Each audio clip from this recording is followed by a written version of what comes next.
Our young rancher, and we do this annually, we have a young rancher tell a personal story, and she's been nervous up here forever because she lost her speech or somebody took it. Now, some of you guys talk a lot, and so you could get up here and talk without your notes. But she's 16 years old, and this is a big crowd, and that was a daunting task. So I was going to tell you, if anybody made her say anything more than 2 or 3 seconds, I was going to get state police after you.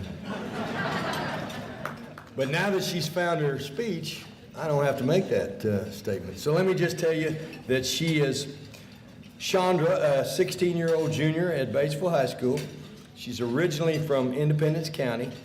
She is described by the ranch staff as hardworking, selfless, with a heart of gold. Her interests include community service, farm life, and school. And although she hasn't yet selected a university, Shawndra plans to attend college and study equine therapy. One of the highlights of this dinner every year, a rancher. You all please help us welcome Shawndra.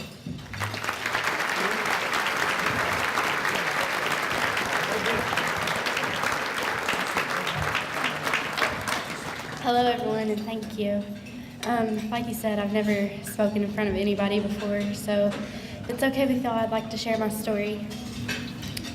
As a child, I started out with a pretty decent home life, but as time went on, everything changed. I met my father for the first time whenever I was 4 years old.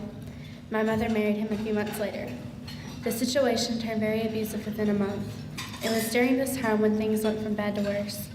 Up until I was about age 7, my mother seemed pretty sober. But by age 8, I was gladly being pushed off onto anyone who would take care of me. As the drugs took over, my mother became completely unable to care for me. Finally, my mother and father divorced. In spite of all this, I worked hard to make good grades, hoping to make my mother proud. A's never came easy for me, and when I actually did make them, she acted as if she couldn't care any less. It hurt very badly, but I would not let her see that it did. I went on for quite a while, pretending as if it didn't bother me. But one day, I decided I'd had enough. If my mother did not care, then neither did I. One day, I quit, halfway through my 9th grade school year. I went to school maybe once a week, and even when I did go, I refused to do any work. Deep inside, I felt that nothing I could do would ever be good enough for her. When I stopped going to school, it was my silent cry for help. It wasn't long before I was put into the court system for truancy. I moved in with a relative of my best friend. He was the closest thing I had had to a father in years. He seemed to be a great guy. He gave me and my best friend anything we wanted. I thought that he would never hurt anybody, especially not me, but I was very wrong. He turned out to be a monster. I knew that it wasn't good for me right off the bat, but I figured that it wasn't any worse than watching my mom in the condition that she was in. It was the worst time of my life. I knew there was nothing that I could do about what my mom was doing, and it was making me miserable. I was stuck in between a bad situation and a brick wall.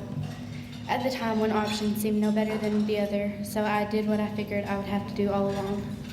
I sucked it up, and I stayed exactly where I was. During this time, I experimented with drugs and alcohol. If it would take my mind off of what was happening to me, even for just a little while, I would try it. I was put into the youth center, which is a behavioral program that lasts for a minimum of 2 months because of this. After 2 months, I was released on one condition, and that was that my mother and I had to attend family counseling. So I did.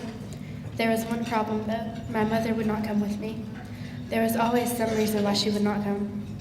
Finally, one day the counselor was fed up with it and set an emergency court hearing review for the next day, which happened to be my 15th birthday. My mom was drug tested and fell for methamphetamine. I had no safe place to go right then, so I was placed back into the care of the youth center. Only this time it wasn't because of my actions, it was because of my mother's. I felt hopeless. Almost 4 months later, on a Thursday, I finally got my interview for the ranch. I expected a long wait after the interview, but to my surprise, I was told that I could move in on the following day. I was terrified. At this point in my life, I didn't think I would ever be happy. I knew no matter what I did, my life was about to change. I've now been at the ranch for a little over a year, and it's been a blessing to me. When I arrived, my house parent Sherry loved me with everything she had, and I tried to push her away with equal force. Every night, it was the same routine. She would tell me that she loved me before I went to bed, and I would ignore her. I was so scared of getting close to anyone. I knew that if I got close to her or anyone else at the ranch, they would find a way to break down every wall that I put up. But one night, I began to let myself wonder what life could be like if I allowed myself to become a part of the family. So that night, everything changed. When she came to me, I told her that I loved her too. It was the best choice I ever made. I'm proud to say that she isn't my house parent in my eyes now. She's my mom. Over the past summer, I did farm internship. It showed me a lot about who I really am. I learned the beauty of hard work and true friendships. I learned just how much we as people can endure. I was pushed to the limit, and when I thought that I couldn't go on, everyone was there to show me that I could. I started out my summer unsure of the direction that I wanted to go, and now I know exactly what I want to be. I plan to take my basics in Batesville, and then I'm hoping to transfer to a school with a good equine program to major in psychology. I eventually want to work my way up to be an equine therapist. I have the desire to reach out and help those who are going through the same things that I did. Before this summer, I would have never even considered doing this, so I want to take a moment to thank two very special people. David Ward and Sherry Davis stood behind me the entire way and never doubted me once. They believed in me before I believed in myself. Without them, it would have never been possible, so thank you both so much. Would you please stand and be recognized?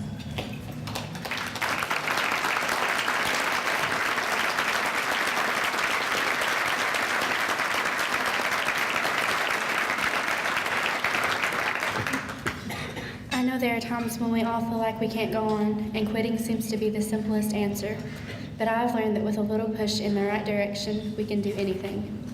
So I would challenge you to take that next step. Instead of dreading the things that life has to throw at you, face them and ask if it's all it's got. And most important of all, remember this: someone, somewhere loves you. You just have to learn to let them. This is my encouragement to everyone tonight. Before I finish, I would like to share with you my favorite Bible verse.